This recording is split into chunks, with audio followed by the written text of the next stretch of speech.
Bom, eu quero falar um pouquinho sobre a tinta a óleo, a tinta acrílica. Por que que eu parei de usar a tinta a óleo?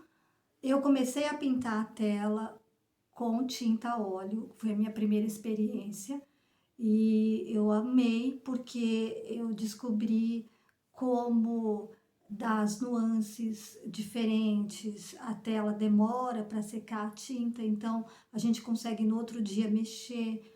E se caso a gente não gosta da pintura, do que fez, algum detalhe, tem como refazer. Para quem está iniciando, é até interessante, porque às vezes a gente vê os defeitos, onde a gente pode melhorar, onde a gente pode corrigir o nosso trabalho, e no outro dia a gente vai e mexe, e aí, porque a tinta demora no mínimo 72 horas, 3 dias para secar totalmente, e no máximo ela vai demorar em torno de uma semana, às vezes até passa disso, se não houver o secante, se a pessoa não aplicar o secante de cobalto, se deixar secar naturalmente. Se colocar então óleo de linhaça, vai demorar mais ainda para secar, porque o óleo ele vai deixar a tinta mais molhada ainda. Então, se dependendo do lugar do que você fez, o trabalho que você pintou, você colocar a tinta pastosa, ela é consistente. Colocar a tinta pura também em várias camadas, deixar a textura, essa textura vai demorar muito para secar.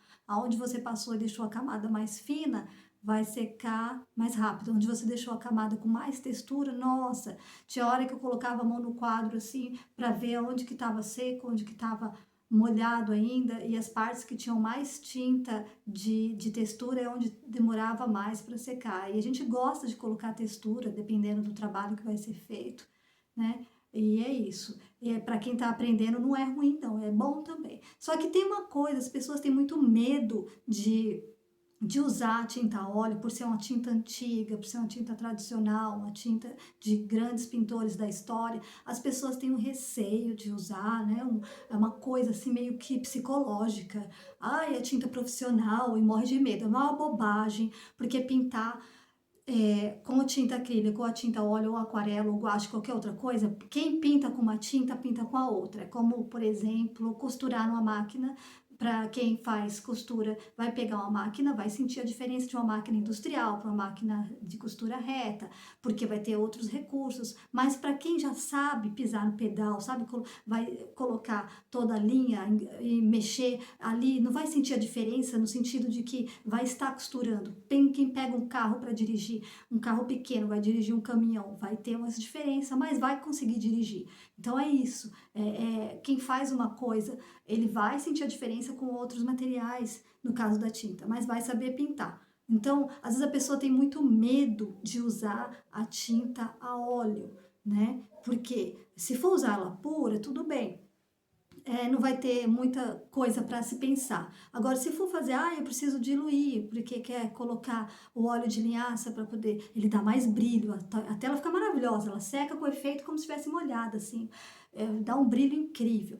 Aí, se você coloca o secante de cobalto para acelerar a secagem e de repente você erra nessa quantidade do secante, você coloca um pouco a mais do que deveria, então ela vai ficar opaca. Se você põe só o secante, já conheci artista que pintava a tinta, o quadro com a tinta a óleo, sem o óleo de linhaça, sem a terebintina, que também ajuda a dissolver. Tem gente que faz a mistura da terebintina, do óleo de linhaça e do secante, né? E faz essa mistura para poder molhar o pincel, colocar na paleta com a tinta e pintar. E eu conheci um artista que ele pintava só com secante, sem mais nada. A tinta óleo com secante. A tela ficava opaca, né? Porque ele pegava encomenda, queria entregar logo o trabalho, então aquela tela, com certeza, com o passar do tempo, ela não vai ficar bonita, não vai ter talvez a durabilidade da tinta sem nada, da tinta pura, porque tá com aquele secante sem o óleo de linhaça para proteger, para quebrar aquela química do secante, e então ela vai craquelar, porque a gente vê muitas telas assim feias, né, que com o passar do tempo ficam feias. Então tem que tomar cuidado com essas coisas. É ideal que a gente deixe secar naturalmente, ou coloque o secante em quantidade pequena, junto com um pouco do óleo de linhaça, para poder quebrar um pouco essa coisa do secante e dar o brilho necessário, né? A tinta sozinha, pura, ela já tem o brilho por si só, ela já tem um brilho necessário. A tinta a óleo, ela é interessante, como eu disse, porque demora para secar, você pode refazer várias vezes ali, ter um olhar mais crítico para quem está aprendendo e refazer. Para quem já tem, por exemplo, em mente o que quer fazer, já está bem resolvido com a pintura, usar a tinta acrílica vai ser boa. Por quê? Porque ele vai secar rápido, você já tem na sua cabeça o que você quer, já está com experiência, aí você quer, joga lá, faz a acrílica rapidão, pronto, secou, pá, acabou, não vai mexer mais, tá lindo, pronto, se apaixonou pela pintura, vai vender, vai dar, vai ficar para você, não importa. Né? Então, eu gosto muito da tinta acrílica também. Gosto das duas, me apaixonei pela tinta óleo, foi a primeira tinta que usei, depois a tinta acrílica. Só que assim, como eu disse, cada um vai ver a sua necessidade. A tinta a óleo, por essas misturas, ela tem um cheiro forte, o secante é muito forte, o cheiro, terebintina nem se fala. O óleo de linhaça ainda tem um cheirinho meio enjoadinho também. Então, todas essas misturas vão dar um cheiro ruim na hora. Tem que pintar no lugar arejado, no quintal, lá fora, no cavalete, né? E dentro de casa nem pensar, no ambiente fechado fica horrível. A tinta acrílica não, por si só ela já tem um cheirinho agradável, fraquinho, porque ela é a base de água, e até o médium é feito com glicerina, então é cheiroso, né? E se quiser também usar a glicerina pura para diluir, também fica bom, fica um cheiro maravilhoso, fica até gostoso, né? E é isso. O médium acrílico ele serve para retardar a secagem da pintura, então você consegue dar um efeito mais dinâmico. Se você quiser dar um degradê e tal, você consegue com esse. Se você tiver técnica e experiência na pintura, você consegue rapidamente dar um degradê parecido com a tinta a óleo. Mas é claro que a tinta a óleo vai te dar mais possibilidade de mistura. É mágica a mistura que o óleo proporciona, oferece para quem está pintando, né? Mas a tinta acrílica também dá para quando você já tem experiência conseguir fazer o efeito mais dinâmico também, com retardando essa secagem. Eu gosto das duas, eu amo as duas tintas, mas ultimamente eu parei de usar a tinta a óleo por causa do cheiro dessas misturas, né? E a própria tinta sem nada, ela também tem um cheirinho diferente, pela pigmentação, pela composição, cada tinta, cada cor tem uma pigmentação diferente, extraído de elementos diferentes, então ela vai ter um cheirinho também um pouquinho forte, por si só ela já cheira, né? Então eu parei mais porque eu comecei a sentir dor de cabeça, comecei a não me sentir muito bem com o cheiro dessas composições.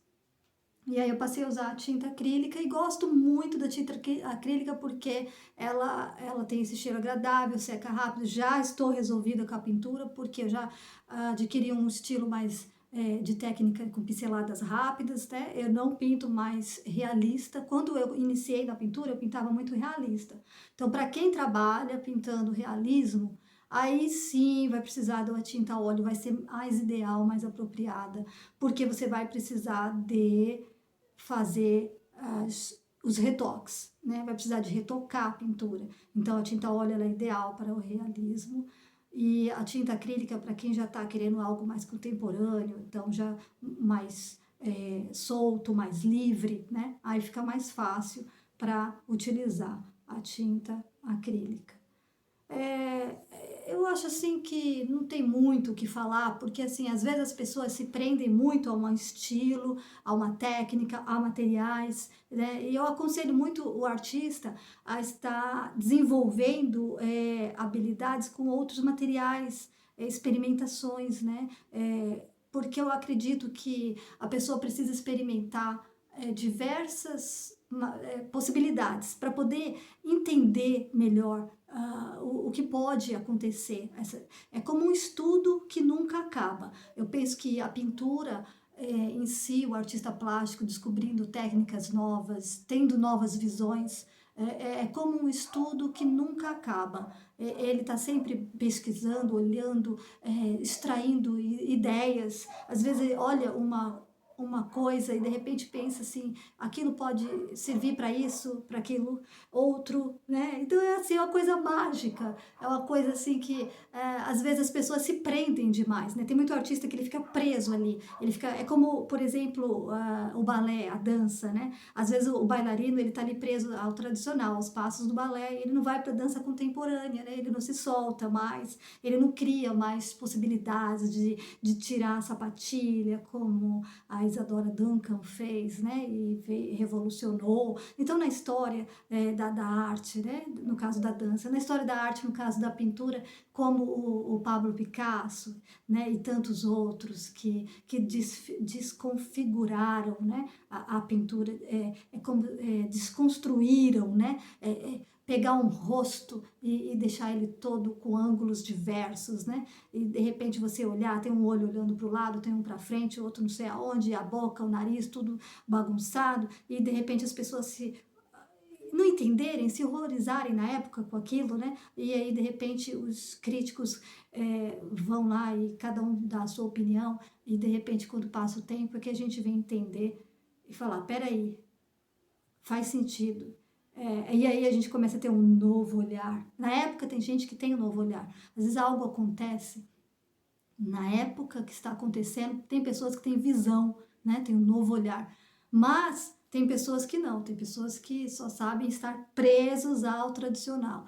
Então, assim, eu só quero alertar, assim, um pouquinho para quem está iniciando ter experiências diversas, tá? Não se prenda a um material específico, a uma técnica específica, a um estilo específico, né, de pintura. Falar, eu gostei desse, é esse que eu vou ficar. Tenta outra coisa também, de repente você se descobre numa outra coisa diferente e fala, nossa, não imaginei que eu faria isso, não imaginei, porque às vezes a gente não consegue imaginar, às vezes a gente fala assim, eu que não vou perder meu tempo fazendo isso, demora muito, dá muito trabalho, não, isso aí é ridículo, e de repente quando você vai fazer já é outra visão, não é mais o tempo que você acha ruim, não é mais o ridículo que você achava, de repente tudo fica diferente, fica belo, e você consegue se descobrir, enxergar com um novo olhar. Então eu acho que é isso, o artista ele está sempre estudando, sempre pesquisando e sempre se descobrindo. E não, principalmente, não ter medo, não ter receio de fazer coisas diferentes, tá? De pisar num degrau que você acha que de repente ele pode cair. Sim, de repente ele pode cair, mas de repente você reestrutura ele, né? Então a gente vai subindo os degraus, né? Os degraus, que é o correto, né? É a palavra degraus. E a gente vai subindo esses degraus e de repente a gente chega lá e olha para trás e fala, não acredito que eu cheguei até aqui, né? E com cada experiência diferente, porque cada passo que a gente dá é diferente, não é o mesmo. A gente pisa diferente, sabe? É como colocar um sapato, um calçado. Você pisa diferente com chinelo, você pisa diferente com a bota, você pisa diferente com tênis, né? Então a gente precisa pisar diferente, precisa sentir a diferença de cada material dentro da arte para que a gente possa crescer e entender e principalmente respeitar o outro artista, tá bom?